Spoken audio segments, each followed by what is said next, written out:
অস্ত্রের বলে মুসলমান লড়াই করে না বিবারিয়ার যুবক। আমি জানি তোমাদের ভেতরে ঈমান আছে বলে তোমাদের নিয়ে স্বপ্ন দেখি, তোমরা হিম্মত সাহস রাখো বলে তোমাদের নিয়ে স্বপ্ন দেখি। গোটা বাংলাদেশ ঘুরে ঘুরে এই যুব সমাজকে জাগ্রত করছি, দেশটা হেফাজত করতে হবে। কেন জানো? দেশটা পেয়েছি ইসলামের জন্য। দেশ আক্রান্ত হলে ইসলাম আক্রান্ত হবে, দেশ আক্রান্ত হলে মসজিদ আক্রান্ত হবে, দেশ আক্রান্ত হলে মাদ্রাসা আক্রান্ত হবে, দেশ আক্রান্ত হলে তুমি আক্রান্ত হবে। আজকে জানো, পৃথিবীর কোন দেশে যদি কাফের বেঈমান পত্তলিক আক্রমণ করে সেই দেশের নারীদের ইজ্জত সম্মান থাকে না। কালকে বাংলাদেশ আগ্রাসন চালালে তোমার মায়ের ইজ্জত থাকবে না, বোনের ইজ্জত থাকবে না, কন্যার ইজ্জত থাকবে না। দেশ হেফাজত করতে পারে সবার ইজ্জত থাকবে। এই জন্য যে কোনো মূল্যে দেশ হেফাজত করতে হবে। বারবার আমি এই কথা বলি। আমি বিবারিয়ার লোকদের নিয়ে স্বপ্ন দেখি, বিবারিয়ার যুব সমাজকে নিয়ে স্বপ্ন দেখি, বিবারিয়ার ছাত্র সমাজকে নিয়ে স্বপ্ন দেখি। এই যে বাংলাদেশকে নিয়ে নানা রকমের ষড়যন্ত্র হচ্ছে, বড় একটা ষড়যন্ত্র হচ্ছে বিবারিয়ার বর্ডার দিয়া। কথা ঠিক না বেঠিক? তোমাদেরকে যদি জাগ্রত রাখতে পারি, শুধু ট্যাটা যেটা ঘরে আছে এটা নিয়ে মাঠে নামতে পারো, পত্তলিক মূর্তি পূজারীরা ওই বর্ডার পার হইয়া বঙ্গোপসাগরে ঝাঁপায় কাটবে। তোমাদের জাগ্রত করতে হবে, জাগ্রত থাকতে হবে। যাদেরকে জাগ্রত করার কাজ করে যদি ঘুমায়া থাকো, কে তোমার পিঠে ছুরি মারবে তুমি টের পাবা না। যদি ঘুমায়া থাকো, কে তোমার দেশটা চুরি করে নিয়ে যাবে টের পাবা না। যদি ঘুমায়া থাকো, কে তোমার ইজ্জত সম্ভ্রম নষ্ট করবে বলতেও পারবা না। যদি ঘুমায়া থাকো, দুশ্মনরা তোমাকে গ্রাউ করে কাবু করে ফেলবে। জাগ্রত থাকতে হবে। দেশের বিরুদ্ধে ষড়যন্ত্র হয়, ইসলামের বিরুদ্ধে ষড়যন্ত্র হয়, যেখান থেকেই ষড়যন্ত্র হোক না কেন মোকাবেলা করবার জন্যই জাগ্রত থাকতে হবে। কথা ঠিক না বেঠিক? আমি বিবারের স্বপ্নটা এই জন্য বিবারের মানুষকে দেখি, নিয়ে দেখি বিবারের মানুষ আলেম ওলামাদের মহব্বত করে। বরাবরই বিবারের যুবকেরা ওলামাদের খুব মহব্বত করে, ওলামাদের ডাকে। আমি ঠিক সেই 94 থেকে আর 98 বা 97 থেকে তো বিবারের অনেক আন্দোলনে নিজেও শরীক হয়েছি। আমি বড় হুজুর যখন ছিলেন, মুফাসসির হুজুর মুফতি আমিন রাহিমাহুল্লাহর সঙ্গে অনেক প্রোগ্রামে, এখনই দাঁড়ায় গেছে, বলে যুদ্ধে নেমে যাবে একটু পরে, একটু পরে বসেন। সামনে গাইতেছে। দেখো, বিবারে আসলে অনেকগুলো প্রোগ্রামে যাওয়া লাগে। 1, 2 কেউ টাইম ঠিক রাখে না। এই যে এখন কত বাজে? 11:15 না 11:30? আমাদের ধরে কইছে খাইতে চলে। কে যে কইছে ধরে নিয়ে আগে। খড়কি মাদ্রাসায় গেছি, বয়ান 8টায়, যাওয়ার পরে আরেকজনের দিছে গাড়ি ঘোড়াও। অন্নদা মাঠে আসছি, খান হুজুর লন, বসেন, রেস্ট নেন। এদিকে শেরপুরের লোকজন আছে, বলবে হুজুর এত প্রোগ্রাম রাখেন কেন? 4টা প্রোগ্রাম রাখার পরেও তো কাপড় হেফাজত করা যায় না। এত মানুষ নারাজ হয়ে যায় যে আমার একটা দেন, আমার একটা প্রোগ্রাম দেন, আমার একটা প্রোগ্রাম দেন। এই যে বোর্ডিং মাঠ বলে একটা আছে, এখানে শর্ত সাপেক্ষে প্রোগ্রাম রাখছি, যাইতেও পারি নাও যাইতে পারি। এখন কানে কানে এক হুজুর বোর্ডিং মাঠে যাইবেন না, প্রোগ্রাম রাখি নাই। খুব জবরদস্তি করার পরে হয়তো যাব, নাও যেতে পারি। যেহেতু অপশন দেওয়া আছে, রিকোয়েস্ট করার সুযোগ নাই। এরপরেও বিবারের মানুষদের ভাই আপনারা নারাজ হয়ে যান। একজন মানুষ কয়টা প্রোগ্রাম করতে পারে? এরপরে যদি সময় মতো আমাকে বয়ান দিতেন আপনারা, করতাম, 4টা 5টাও করতাম। এক সময় 7টা প্রোগ্রাম আমি করছি। যেখানেই যাই আগে আপ্যায়ন করবে। আর জামাই কিছু বলতেও পারি না। শ্বশুর বাড়িতে আসলে তো একটু আপ্যায়ন করার কথা বলি। এদিকে একজন আপ্যায়ন করে, ওদিকে আরেকজন নারাজ হয়ে যায়। পুরো তো শহর শালা সুবন্ধি ভরা। আপনারা নিজেরাই নিজেদের খেয়াল রাখবেন। যদি কোনো প্রোগ্রাম দেন, টাইম মতো দেবেন। এরপরে একবার মন চাই যে আপনাদের নিয়ে ঢাকা একটা লং মার্চ করি। বাংলাদেশের সবচাইতে খানা খন্দকে ভরা রাস্তা হচ্ছে ঢাকা টু বিবারিয়া। আশুগঞ্জের একটা মোড় আছে না, ব্রিজ থেকে নাইমা মনে হয় যে ইয়াজুজ মাজুজ বাস করে এখানে। এরপর আরেকটা মোড় হলো সরাইল বিশ্ব রোড। কেন এগুলো তো একটু ঢালাই টালাই দিয়ে সুন্দর করা যায় না? না করবে না, কেন করবে না? যাই হোক, হাতে সময় অনেক কম। এই দেশ এবং দেশের বিরুদ্ধে, ইসলামের বিরুদ্ধে যত ষড়যন্ত্র হচ্ছে, এই ষড়যন্ত্র মোকাবেলা করবার জন্য ওলামাদের সঙ্গে এক হতে হবে। বলবেন হুজুর কেন আলেমদের সঙ্গে এক হতে হবে? যারা বস্তুবাদী রাজনীতি করে, যারা বস্তুবাদে বিশ্বাসী, যারা আসবাবে বিশ্বাসী, তারা দেশের পক্ষে লড়াই করতে পারবে না। কেন? দেশের বিরুদ্ধে যারা ষড়যন্ত্র করতেছে তাদের হাতে অনেক আসবাব, তাদের কাছে অ্যাটম পাওয়ার আছে, তাদের রাষ্ট্র বিশাল বড়। বাংলাদেশ ছোট্ট একটা রাষ্ট্র, প্রায় কি বলে গলা টিপে হত্যা করে ফেলব। বাংলাদেশটা নাকি অটোমেটিক নেমে যায়। বাবা থাক, ঠিক আছে, খেয়াল করে কথা শোনেন। যারা বস্তুবাদে বিশ্বাসী, আসবাবে বিশ্বাসী, মাদ্দিয়তে বিশ্বাসী, তারা বাংলাদেশ হেফাজতে কাজ করতে পারবে না। কেন? যারা বাংলাদেশের বিরুদ্ধে ষড়যন্ত্র করতেছে, বিশাল রাষ্ট্র, বড় সেনাবাহিনী, অ্যাটম পাওয়ারের অধিকারী, আপনি দুর্বল রাষ্ট্র, ক্ষুদ্র রাষ্ট্র, বাহিনী দুর্বল,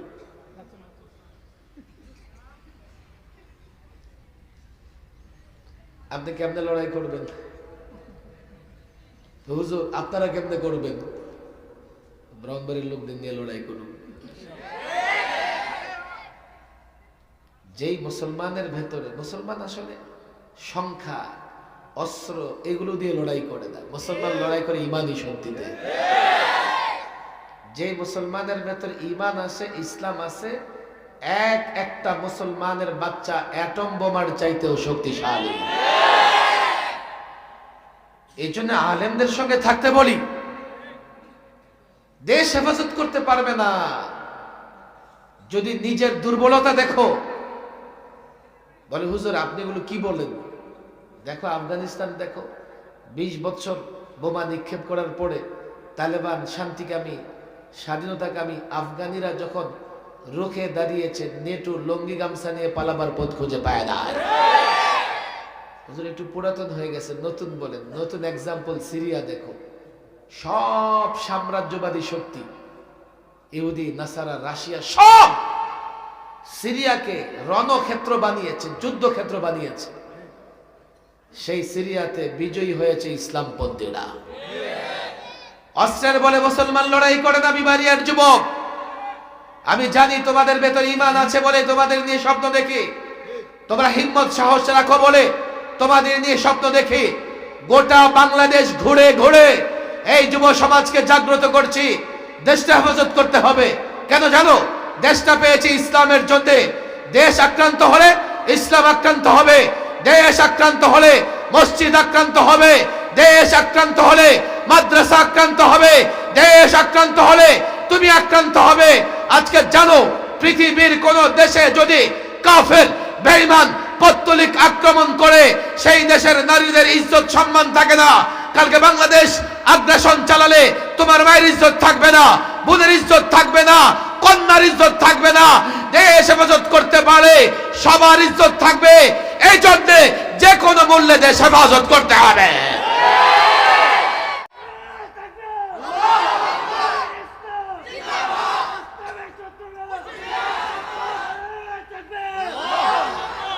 ওলামাদের সঙ্গে থাকবো তো ইনশাআল্লাহ। এই নির্দেশ কোরআনে কারিমের। অনেকে বলবে হুজুর না, আলেমরা আমাদের সঙ্গে আছে। একদল আছে না নাই? সবচাইতে নিরীহ জামাত দাওয়াত তাবলীগের জামাত, অহিংস জামাত। নিজেরটা খায়, নিজেরটা পড়ে, অন্যের পিছে মেহনত করে। কেউ গালি দিলে পাল্টা গালি দেয় না। কেউ যদি আঘাত করে বলে ভাই আপনি কি হাতে ব্যথা পেয়েছেন, সেই দাওয়াত তাবলীগ এর ভিতরে এমন কি সন্ত্রাসী ঢুকলো যে 4 জন মুসলমানকে পিটিয়ে হত্যা করতে দ্বিধা করলো না। এগুলা সব র এবং মোসাদের এজেন্ট। ওরাই বলে আমাদের সঙ্গেও কি আছে? আরে আলেমের চোখে কোরআনের আলো আছে, যার হাতে টর্চ লাইট থাকে অন্ধকার রাতেও পথ চলতে পারে। আলেমের সঙ্গে কোরআনের আলো আছে চোখে, আলেম ফিতনার যুগেও সিরাতে মুস্তাকিমে চলতে পারবে। তুমি আলেমের সঙ্গে থাকলে তুমিও সিরাতে মুস্তাকিমে চলতে পারবা। যার কোরআন সুন্নাহর আলো নাই, তার হাতে টর্চ লাইট নাই, অন্ধকার রাতে চলতে গেলে ডানে গর্তে পড়বে, বায়ে গর্তে পড়বে, ড্রেনে পড়বে, নর্দমায় পড়বে, তার পেছনে যে চলবে সেও পড়বে। 3টা নির্দেশনা আমি কোরআন পুরো আয়াতের উপর তাফসীর করলে অনেক সময় লেগে যাবে। 1, আতিউল্লাহ, আল্লাহর অনুসরণ করো, মানে কিতাবুল্লাহ মেনে চল, আল্লাহর কিতাব মেনে চল। আমি বিবারিয়ার যুবকদের বলি, দেখো তোমরা যেমন মারামারিতে এক্সপার্ট, রাজনীতিতেও এক্সপার্ট। একটা প্রতিজ্ঞা করো, কোরআনের বাইরে নেতা হোক, দল হোক, নেত্রী হোক, কারো নির্দেশনা মানা হবে না। কথা ঠিক না বেঠিক?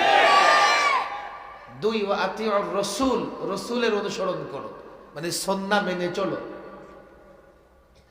দ্বিতীয় ওয়াদা করো, রাসূলুল্লাহর সুন্নাহ মেনে চলবো, রাসূলুল্লাহর সুন্নাহর বাইরে কারো কথা মেনে চলবো না।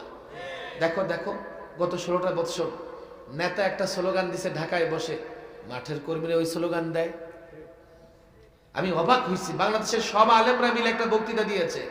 সেটা কি? ধর্ম যার যার, উৎসব সবার, কুফরি স্লোগান। এরপরেও তোমাদের পাড়া মহল্লার যুবকেরা দল করার কারণে ওই নেত্রী একটা বলে দিছে এটা যে কুফরি স্লোগান, সেটাও সে মানতেছে না। হুজুর আমি বুঝি না এটা যে কুফরি স্লোগান। কেন বুঝো না? এই স্লোগানটা কখন দেওয়া হয়? যখন দুর্গা পূজার সময় হয়।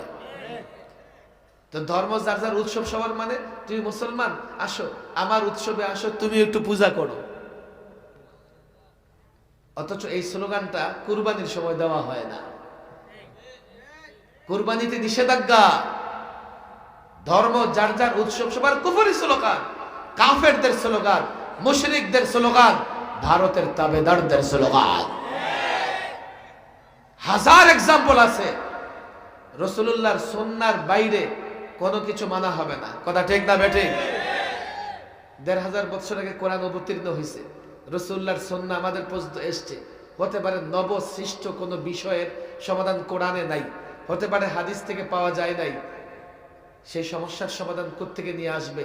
বনি ইসরাইল আল্লাহ তাবারক ওয়া তাআলা গ্রামে গ্রামে নবী পাঠিয়েছেন, কারিয়া কারিয়া গ্রামে গ্রামে নবী পাঠিয়েছেন। 1500 বছর আগে আমাদের নবী বিদায় নিয়ে গেছে। ইসলাম চর্চা, ইসলাম প্র্যাকটিস, ইসলামের পথে দাওয়াত কে দেবে? নায়েবে নবী, ওয়ারাসাতুল আম্বিয়া, ওয়ারাসাতুল আম্বিয়া। এই জন্য কিয়ামত পর্যন্ত কোরআন সুন্নাহর ভিত্তিতে যতক্ষণ আলেম ফয়সালা দেবে, আলেমের কথা মানতে হবে। ওয়া উলিল আমরি মিনকুম, এক ব্যাখ্যা এটা যে কোরআন সুন্নাহ, মানে কোরআন সুন্নাহ অনুযায়ী আলেম যখন কি করবেন, ফতোয়া দেবেন, আলেমের কথা মানতে হবে। কেউ ব্যাখ্যা করেছেন ন্যায়পরায়ণ শাসক, কোনো সমস্যা নাই। কোরআন, সুন্নাহ, আলেম, এই 3টার মধ্যে যদি আমরা থাকি, কিয়ামত পর্যন্ত এমন কোনো সমস্যা নাই যার সমাধান আমরা খুঁজে পাবো না। এই জন্য এই যুগে এসে আলেমদের অনুসরণ করার দরকার আছে না নাই? বলবে আমরা তো করি, সাহেব অনেক বড় আলেম, তার চেয়ে বড় আলেম নাই। ঠিক আছে, তো বাংলাদেশের 7 লক্ষ আলেম সরওয়ার দিতে জমা হয়ে একটা মাসালা বলে দিল, আলেমকে যদি মানোই তো 7 লক্ষ আলেমকে কেন মানো না? কি করে তোমরা দাওয়াত তাবলীগের সবচাইতে বর্বরতম কাজ হত্যাকাণ্ড সংগঠিত করলাম? একটা সময় পর্যন্ত আমরা আসলিহু বাইনাহুমা, মুসলমানদের 2 গ্রুপ ঝগড়া লাগছে, সোলা করে দাও, এই নীতিতে বিশ্বাসী ছিলাম। কিন্তু যখন তারা হত্যাকাণ্ড সংগঠিত করেছে, এখন সোলা না, এখন বিচার করতে হবে। হত্যাকাণ্ড কত বড় অপরাধ জানেন? কত বড় অপরাধ! কামাই ইয়াকতুলু মুমিনান মুতাআম্মিদান ফাজাযাউহু জাহান্নাম। ব্যাখ্যা করলে রাত শেষ হয়ে যাবে। 4টা বড় শাস্তি হত্যাকারীদের জন্য। 1, হত্যাকারী কোন মুমিন ইচ্ছাকৃত যদি কেউ হত্যা করে শাস্তি ফাজাযাউহু জাহান্নাম, তার ঠিকানা জাহান্নামে, খালিদান ফিহা, সব সময় থাকবে। দুই অগাদিবাল্লাহু আলাই, আল্লাহ তার উপর অসন্তুষ্ট হবে। আল্লাহ যদি তোমার উপর অসন্তুষ্ট হয় দাওয়াত তাবলীগ করে কি করবা? 3 লাআনাহু, আল্লাহ লাআনত দিবেন, আল্লাহ লাআনত দিবেন, আল্লাহ লাআনত দিবেন। 4 ওয়া আ'আদ্দালাহু আযাবান আসীমা, ভয়াবহ শাস্তি আল্লাহ প্রস্তুত করে রাখছেন। দুনিয়া আখেরাতে হত্যাকারীর যখন এই শাস্তি হয় তখন আর নীরব থেকে সোলা মীমাংসা নয়, জালেম মাজলুম উভয়কেই সহযোগিতা করতে হবে। জালেমকে কেমনে সহযোগিতা করতে হবে? জালেম সে মাজলুমকে হেফাজত করতে হবে। বাস ওলামাদের সঙ্গে থাকতে হবে। দাওয়াত তাবলীগ হোক, সিয়াসত হোক আর জিহাদ হোক, ওলামাদের সঙ্গে থাকতে হবে। কেউ বলবে হুজুর অমুক আলেমের এই সমস্যা, হতে পারে, আলেম তো আর মাসুম না, কোন আলেম দ্বারা ভুল হতে পারে। চলো সে আলেমকে রাখো, আরেক আলেমের কাছে যাও। যেমন এক ডাক্তারের ঝামেলা, আরেক ডাক্তারের কাছে যাও। কিন্তু এমন কি হয়েছে, এক ডাক্তারের ঝামেলা দেখে সব ডাক্তার ছাইরা দিয়া গিয়া ইঞ্জিনিয়ারের কাছে চিকিৎসার জন্য গেছি? আলেমকে কেমনে ছাড়বা? জামাতে উলামা, সমস্ত আলেম কোনদিন হক থেকে বিচ্যুত হবে না। দুই একজন দরবারি হতে পারে, সরকারি হতে পারে, বিক্রি হতে পারে, অধিকাংশ আলেম ওলামাদের জামাত, ওলামাদের দল সব সময় হকের উপরে থাকবে। জামাতে ওলামাকে যদি আপনারা অনুসরণ করেন হক থেকে বিচ্যুত হবেন না। হাতুরেন, পাক্কা ওয়াদা করেন, ওয়াদা করেন যুবকরা, আলেমদের সঙ্গে থাকবো তো ইনশাআল্লাহ, আলেমদের সঙ্গে থাকবো তো ইনশাআল্লাহ। আমরা যারা কোরআন সুন্নাহ বাস্তবায়নের জন্য কাজ করতেছি, যদি বাংলাদেশে কোরআন সুন্নাহ প্রতিষ্ঠার জন্য ডাক দেই, আমাদের সঙ্গে থাকবেন ইনশাআল্লাহ? জাপায় পড়বেন তো? পড়বেন তো ইনশাআল্লাহ? দুর্বল আওয়াজ, শুধু আপনাদের কাছে আসবই না, আপনারাও যাবেন।